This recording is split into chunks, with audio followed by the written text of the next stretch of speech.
Kadang saya heran ya, kenapa gitu? Katanya dakwah, tapi bahasnya Bible. Apakah memang Alkitab itu semenarik itu untuk dibahas? Ya saya udah bilang dari dulu, Yesus Kristus itu akan tetap menjadi trending topik sampai hari kiamat. Gimana nggak trending topik? Ya, katanya agamanya tidak sama dengan Kristen, tapi yang dibahas Bible protes. Kenapa gitu Pak?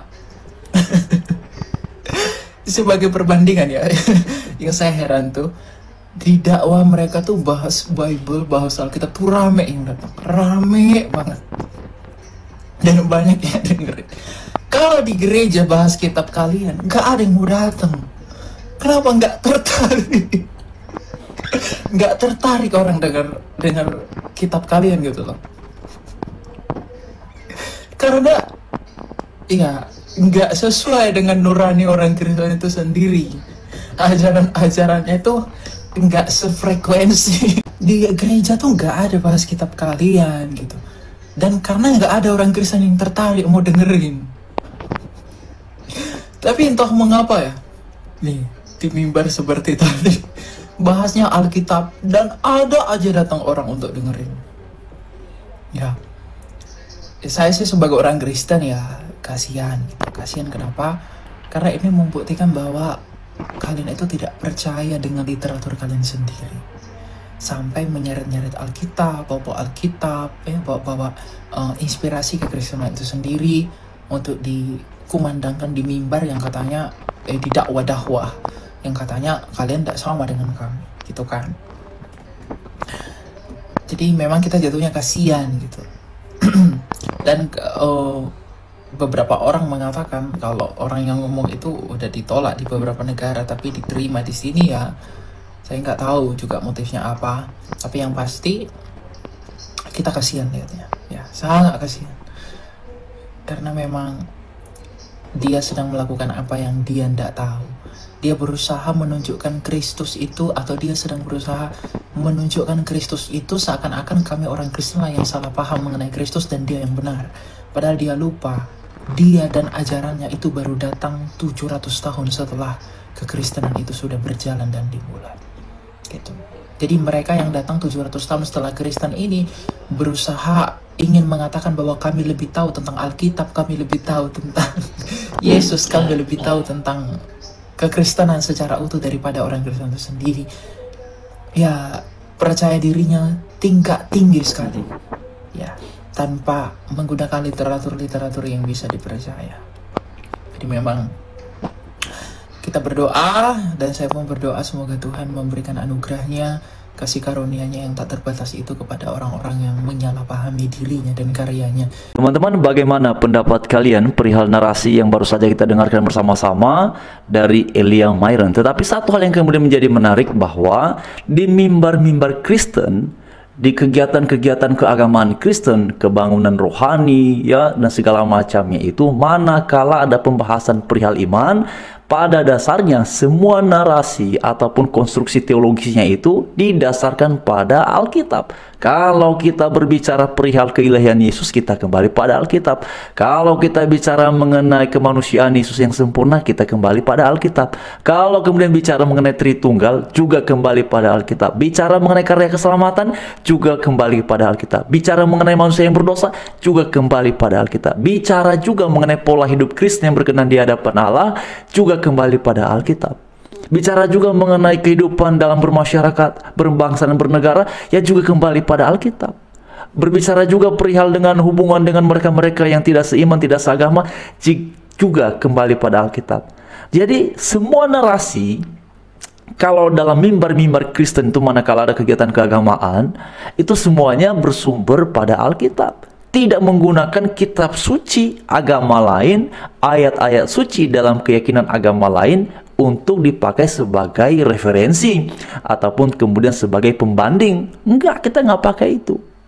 Selama ini dan sepengalaman saya, Saya sudah mengikuti sekian kali banyaknya kegiatan peribadatan, aktivitas keagamaan Kristen, hari raya Kristen. Tidak pernah saya lihat ya ada para hamba Tuhan, ada para pendeta yang kemudian, ayo mari kita bicara mengenai Yesus, lalu kita buka kitab suci si A, kitab suci si B. Enggak. Ayo kita bicara mengenai Yesus, kita buka Alkitab. Ayo kita bicara mengenai Tuhan, kita buka Alkitab. Kita bicara mengenai karya keselamatan, kita buka Alkitab. Tidak ada katanya, oh di dalam ayat kitab suci ini dia bilang begini, dia bilang begitu, begini ayatnya, begini narasinya, begini tafsirannya. Enggak ada.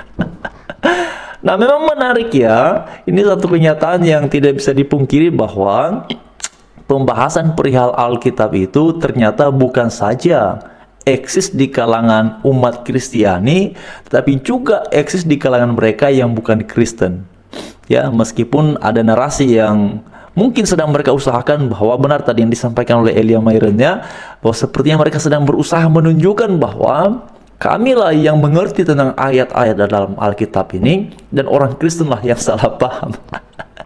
Sekarang begini ya kawan-kawan dan Bapak Ibu sekalian, kalau ada sebuah peristiwa ya yang kemudian sudah terjadi di waktu yang lampau, tentu kalau kita ingin tahu perihal peristiwa itu detailnya seperti apa, kita akan datang kepada orang yang ada pada saat itu, yang menyaksikan peristiwa itu, ataupun yang kemudian yang jaraknya dekat dengan peristiwa itu.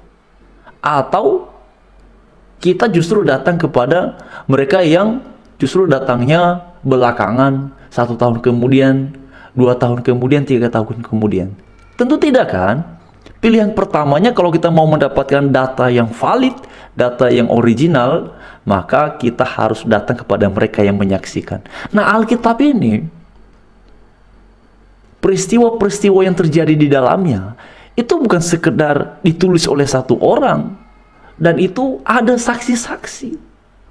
Tidak seperti memberikan sebuah klaim, oh ini Yesus berjalan di atas air. Lalu ditanya misalnya, yang lihat siapa? Oh enggak ada, itu Yesus berjalan sendiri aja di atas air pada malam hari. Enggak, kalau dalam Alkitab jelas, yang lihat siapa? Murid-muridnya yang melihat. Bahkan ada yang mencoba, yang mengetes kira-kira diakah ini Petrus.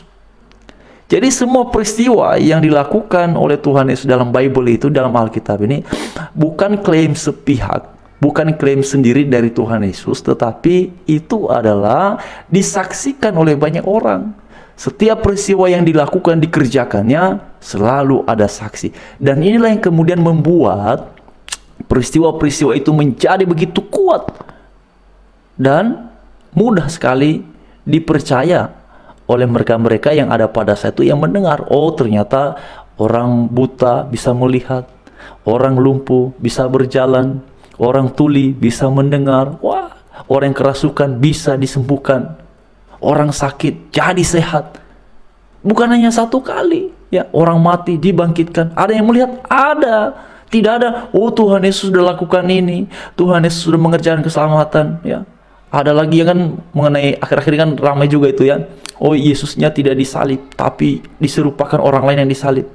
Apakah begitu? Tentu saja tidak, karena ada orang yang menyaksikan perihal itu. Ada murid-murid Tuhan Yesus yang tahu siapa yang disalib itu. Jadi peristiwa-peristiwa itu bukan sebuah klaim sepihak tanpa saksi, tetapi ada orang-orang yang melihat secara kasat mata. Nah, yang saya sebut saksi ini orang yang melihat ya kawan-kawan, karena orang yang tidak melihat kita nggak bisa sebut sebagai saksi.